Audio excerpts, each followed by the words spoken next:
You're listening to Audiology. Support our work on Patreon and be sure to submit your requests for topics in the comments below. Part 1 Introduction. Perestroika was a significant reform initiative that took place within the Soviet Union's ruling Communist Party in the late 1980s, which is particularly linked to Mikhail Gorbachev, the then General Secretary of the party. Gorbachev is also known for promoting glasnost, or openness, as part of his policy changes. The term perestroika itself means restructuring, and it focused on the overhaul of the USSR's political and economic systems, aiming to revive the stagnant Soviet society. The reforms introduced by perestroika allowed government ministries more autonomy and incorporated some market-influenced changes, although the overall intention was not to abandon the centrally planned economy, but to improve socialism and more effectively satisfy the needs of the people by including some free market principles. However, these reforms led to increased shortages and escalated tensions in various aspects of Soviet life, laying the groundwork for the rise of nationalist movements and parties across the Soviet republics. Gorbachev first introduced the concept of perestroika in a speech in 1986 during his visit to the city of Tolyatti. Perestroika spanned from 1985 to 1991, and it is frequently cited as one of the contributing factors to the fall of the Eastern Bloc, the breakup of the Soviet Union, and the end of the Cold War. Part 2 Political Reforms. Gorbachev realized that for his policies introduced at the Party Congress in early 1986 to take effect, he needed to do more than just challenge the entrenched communist leaders. He shifted his approach from working within the existing Communist Party structure to promoting some openness in politics. In early 1987, he reached out directly to the citizens, urging for the democratization of the system. The 1989 congressional elections were a groundbreaking event for the Soviet Union, as it was the first time the Soviet population actually had a say in choosing their legislative representatives. The outcomes were a shock to the communist hierarchy, as across the nation, many voters rejected the only candidates presented, who were often significant communist figures, by not endorsing them on the ballot, a symbolic act of defiance. By the time the party gathered again in mid-1990, the widespread and unforeseen effects of Gorbachev's reforms were evident. Ethnic groups and regions within the various Soviet republics were pushing more assertively for independence, threatening to dismantle both the Soviet Union itself and the control of the Communist Party. Part 3 Economic Reforms. In a speech in Leningrad in May 1985, Mikhail Gorbachev openly acknowledged that the Soviet economy's growth was stagnating and that the standard of living for its citizens was not satisfactory.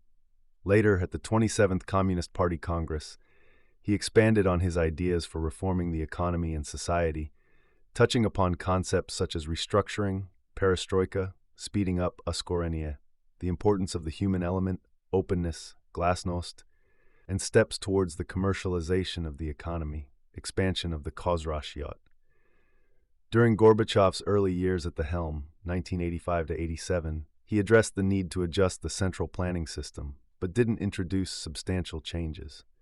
However, as time went on, he and his economic advisors rolled out more significant reforms known as perestroika, which fundamentally restructured the economy.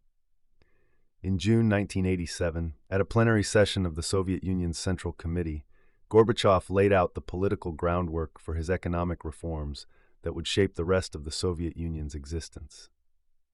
The next month, the Law on State Enterprise was passed, introducing innovative changes. State businesses could now produce goods based on market demand beyond fulfilling state orders. Control of businesses shifted from ministries to the hands of elected workers' groups, and enterprises were expected to be financially self-sufficient, facing bankruptcy if they failed to manage their finances. Moreover, Gorbachev enacted the law on cooperatives in May 1988, a groundbreaking step since Lenin's new economic policy. This law allowed private ownership in service, manufacturing, and foreign trade sectors, marking a significant shift from past policies. Though initially laden with heavy taxes and employment limits, These regulations were eventually relaxed to promote the growth of the private sector. Consequently, privately owned restaurants, shops, and manufacturing enterprises emerged. Gorbachev also revolutionized the Soviet Union's foreign economic sector. He virtually dismantled the Ministry of Foreign Trade's monopoly, allowing various ministries and local entities to engage directly in international trade. This move aimed to correct the disconnect between Soviet producers and consumers and their overseas counterparts. Alexander Yakovlev, who took charge of the Central Committee's propaganda department in the summer of 1985, was a pivotal thinker behind the reforms of Glasnost and Perestroika. He was a proponent of these reforms and played an essential part in their implementation. In their private discussions after the 20th Congress, a cadre of genuine reformers, including Yakovlev, developed a strategy focused on leveraging Lenin's stature to undermine Stalinism, and if successful, using various ideological critiques to challenge the foundation of revolutionary socialism itself. They aimed to dismantle the totalitarian regime by employing a strategy that turned the mechanisms of totalitarianism against the system itself, all under the guise of improving socialism. Gorbachev's most impactful reform in foreign economic relations was the introduction of laws that allowed foreign investment through joint ventures, which was a considerable change at the time. Initially, this law limited the foreign ownership stake to less than 50% and required Soviet nationals to hold key management positions. However, due to Western feedback, these limitations were loosened to permit majority foreign ownership and control, providing a blend of Soviet labor and market access with Western capital and expertise. Despite these reforms, Gorbachev's efforts fell short in rejuvenating the Soviet economy during the late 1980s. While some decentralization occurred, substantial elements like price controls, the non-convertible ruble, and state control over production means persisted, constraining the financial revival. 4. Comparison with China. Perestroika, initiated by Gorbachev in the USSR, and the economic reforms led by Deng Xiaoping in China were both attempts by large socialist countries to implement economic liberalization. While China's economy has seen steady growth since these reforms in the late 1980s, the Soviet Union and its successor states experienced a significant economic downturn in the 1990s. The Soviet reform approach retained much of the command economy structure, such as price controls and the central role of government in production, focusing mainly on industrial and cooperative sectors, without providing much support for foreign investment and trade. Soviet managers were charged with meeting state production goals without the necessary financial resources, leading to inefficiencies and economic stagnation. In contrast, China's reforms were more decentralized, emphasizing agriculture and light industry, and allowed for market-driven prices. Special economic zones were created to encourage exports and attract foreign investments. State-owned enterprises in China gained more operational freedom, supported by a modernized banking system and conducive fiscal policies. This was unlike the fiscal issues faced in the USSR during Perestroika. While the Soviet Union began to experiment with market principles and private enterprise, it dissolved before more comprehensive stages of economic transformation could occur. Politically, the USSR's reforms also included increased freedoms under Glasnost, while China maintained stringent authoritarian control, underlined by the violent suppression of protests in Tiananmen Square. Gorbachev admitted these political differences between the two nations were significant, arguing that without Glasnost, Soviet reforms could be rolled back by conservative forces within the government, as had happened previously in Soviet history. Additionally, the USSR was challenged by separatist movements and a power struggle within its federal structure, with the Russian Republic seeking more autonomy. As regions began asserting their sovereignty, controlling the reform process became more complicated. In contrast, China maintained a firm central control over its regions. This fragmented sovereignty contributed to the Soviet Union's inability to control the pace of its economic restructuring, ultimately playing a role in the dissolution of the state. Part 5. Perestroika and Glasnost. In one of its key steps to sustain the ongoing reform efforts, the Central Committee of the Communist Party of the Soviet Union, CPSU, released a significant document entitled On Reorganization and the Party's Personnel Policy. Here, Mikhail Gorbachev highlighted the urgency for more rapid changes in political staff, as well as the adoption of a more democratic approach to elections, which would be open to multiple candidates, including those not affiliated with the party. The document was so sought after in cities like Prague and Berlin that copies were hard to come by, leading to a spike in demand for Russian dictionaries as individuals were eager to comprehend Gorbachev's message.